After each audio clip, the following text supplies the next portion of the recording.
నిర్మల్ జిల్లా ఖానాపూర్ నియోజకవర్గంలో BC reservation 42% అమలు చేయాలని బీసీ సంఘ నాయకులు అన్ని పార్టీల నాయకులు కలిసి బంద్కు సంపూర్ణ మద్దతు ఇచ్చారు. ఖానాపూర్, కడెం, పెంబి, దస్తూరాబాద్ మండలాల్లో 5 పార్టీల నాయకులు వ్యాపార సంస్థలను మూసివేయించే బీసీ బంద్కు మద్దతు ఇచ్చారు. 2023 Congress party Kamareddy BC reservation declaration పేరుతో కాంగ్రెస్ పార్టీ ప్రజలను మోసం చేసి గద్దెనెక్కిందని బీఆర్ఎస్ పార్టీ పట్టణ అధ్యక్షుడు గౌరీ కాకరాజు తెలిపారు. నేడు కాంగ్రెస్ పార్టీ నుండి 9 మంది ఎంపీలు, బీజేపీ పార్టీ నుండి 9 మంది ఎంపీలు ఉండగా బీసీ రిజర్వేషన్పై ఎందుకు పెదవి విప్పడం లేదని ప్రశ్నించారు. తెలంగాణ నుండి గెలిచిన ఎంపీలు కూడా ఏం మాట్లాడకపోవడం హాస్యాస్పదంగా ఉందన్నారు.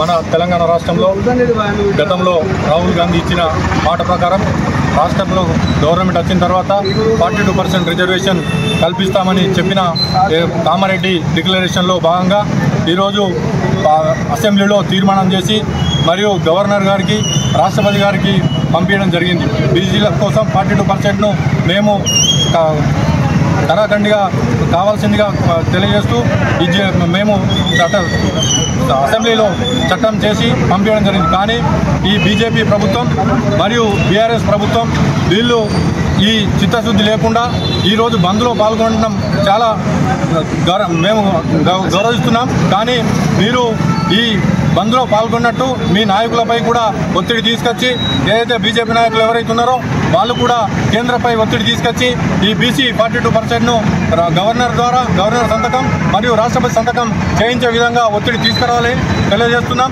అలాగే 42% బీసీ రిజర్వేషన్ ఇచ్చే వరకు కాంగ్రెస్ పార్టీ ఎన్నికలకు పోదని కూడా తెలియజేస్తూ మా